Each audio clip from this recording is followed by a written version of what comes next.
Joseph. Uko na t-shirt leo?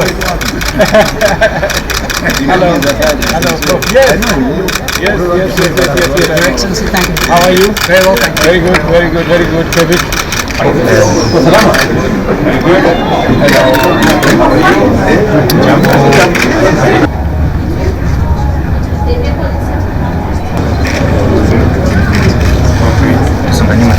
So the various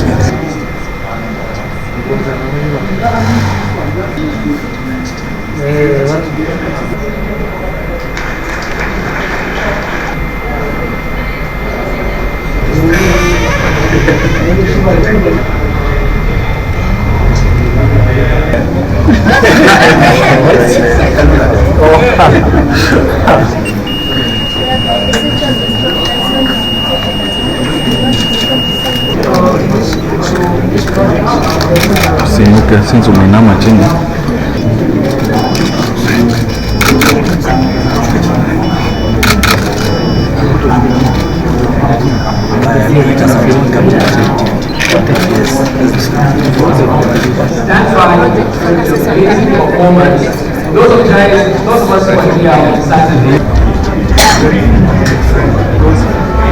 the water comes back and then you just continue generating electricity.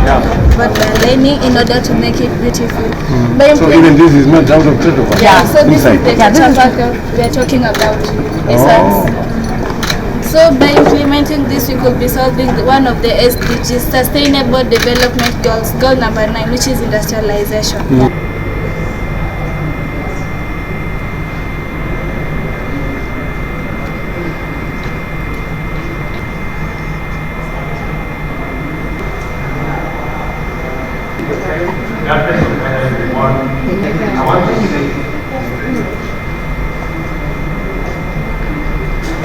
In this exhibition is supported fewer historians. Thank you so much. Wow! A round of applause for them. What a moment for them. An effort of blood, sweat and tears. A big congratulations to them. Fantastic stuff. A big congratulations right there. 50,000 Kenya shillings in the bag. A trip to Ireland and a scholarship. A scholarship all courtesy of Strathmore University. That is the third. And of course I also get his on that. Fantastic stuff.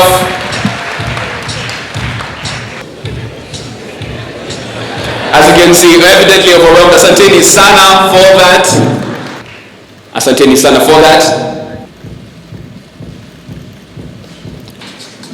There you go. Thank you so much, of course. A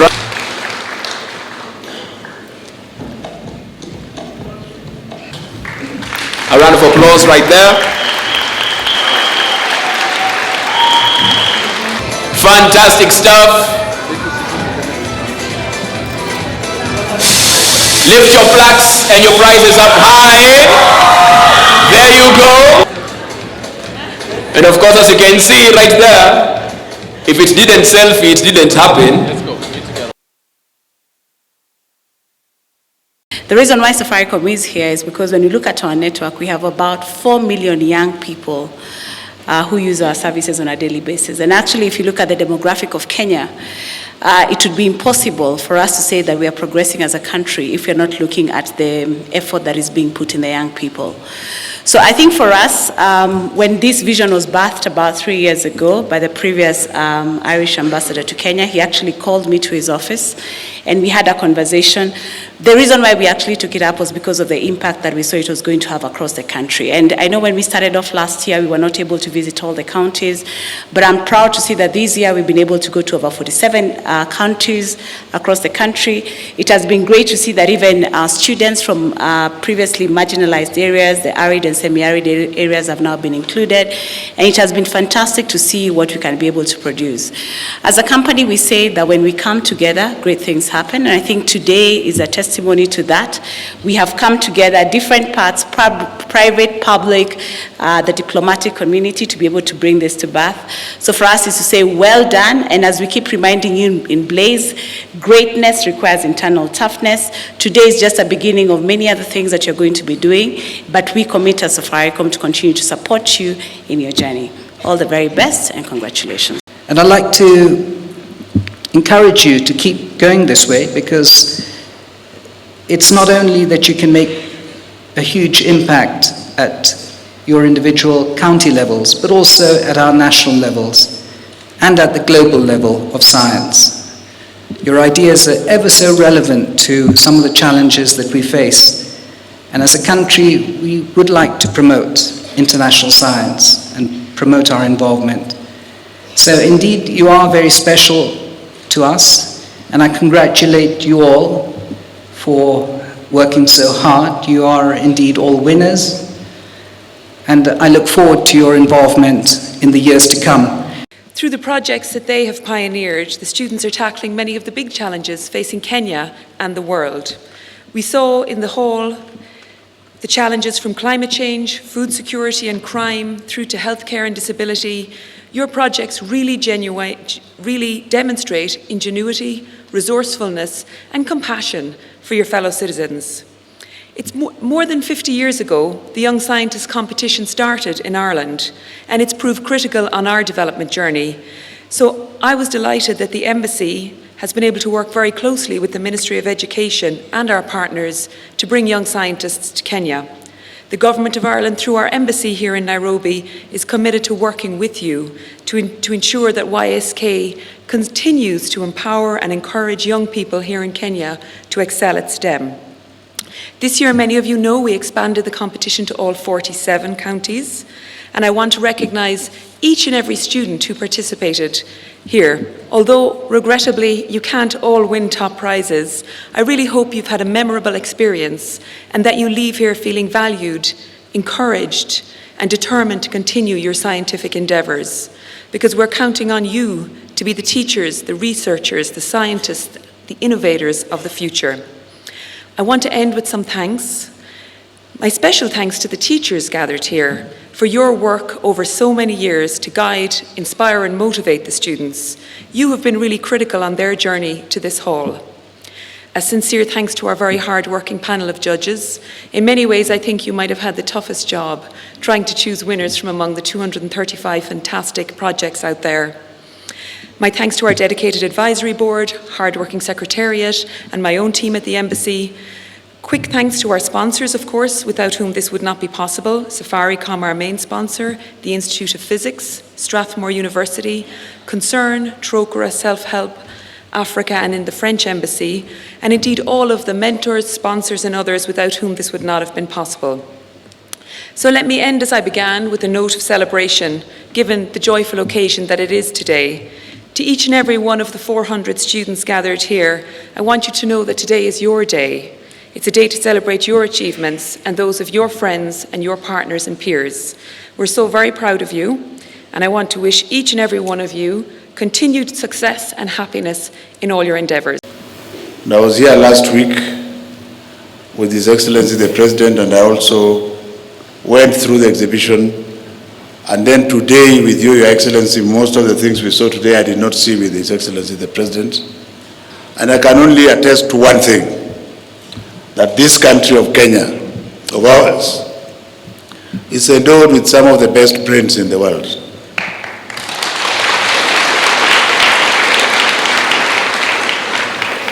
And that the Almighty God did what I have known all along in my life. He was very fair in the distribution of intelligence. It does not matter which color, what religion, how much you have in your pocket. He has distributed the intelligence across the road, because the thing that caught my attention this afternoon in your presence is a project from Kilifi. And therefore, this is all that I will say, Your Excellency, before I invite you to address the people. I do not understand what happens after this test tube stage. And your good government, the nation, the only problem your good government has to do is to find a way of transforming this talent into something that is measurable in future. Because we must not only catch up, but also compete relentlessly with the best in the world, we have to scale up our engagement with the science, technology, and innovation space, especially among our young people. As the world approaches the limits of its natural resource endowments, technology, the multiplier of efficiency, and innovation, the capacity to deliver new ways of seeing the world, will constitute a very big part of our competitive advantage. Science, therefore, is going to firmly rule the future, and we have to be ready to adopt this continuously changing world. What I have seen here today gives me reason to look to the future with optimism. The level of commitment shown by participating institutions and the teams of exhibitors is encouraging. I am impressed by the school heads and teachers who championed, mentored, and prepared the young scientists to compete in this exhibition. You have played an invaluable role in guiding and encouraging each of them, and I applaud you for the time and energy you have invested. You are true builders of this nation. As a scientist myself, I deeply admire and appreciate your work. The stands I had the privilege to visit displayed incredible feats of imagination and application, and the confidence and intelligence of the young scientists is equally admirable. The quality and promise is visible. The large number of exhibitors, as well as the variety of what was on offer, is also highly commendable. 220 items by 165 institutions from every part of Kenya, including 14 special needs schools, is compelling evidence of a nation whose young brains are ready to rule the future. A few years ago, there was uproar when I suggested that Kenya needed a lot more scientists and fewer historians.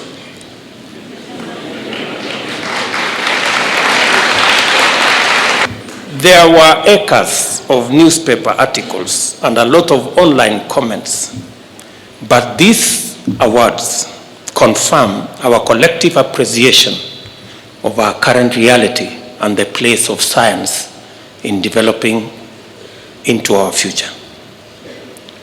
We need more science in our country. We must develop a bigger interest in STEM courses to change the development trajectory of our country. History, anthropology, and any other social science are not unimportant, nor are they useless. That is not my view. My point is, we have a disproportionate focus on the arts and social sciences, which do not speak to the core of our development agenda. And the numbers bear me out on this point. As per the State of University Education in Kenya report of 2016, only 1 in 4 university students is taking a STEM course.